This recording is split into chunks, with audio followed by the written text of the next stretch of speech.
नमस्कार मित्रांनो.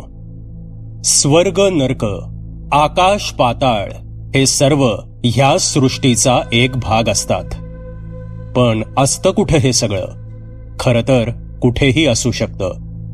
प्रत्येकाला आपले भोग याच जन्मात भोगायचे असतात.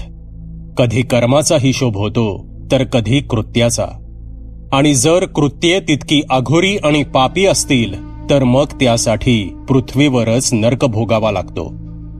असतात अशा काही जागा, काही स्थळं, काही ठिकाणं.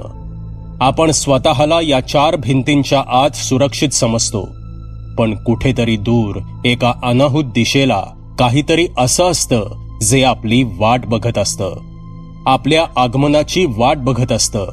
आपण त्याच्या हद्दीत जाण्याची ते आतुरतेने वाट बघत असतं.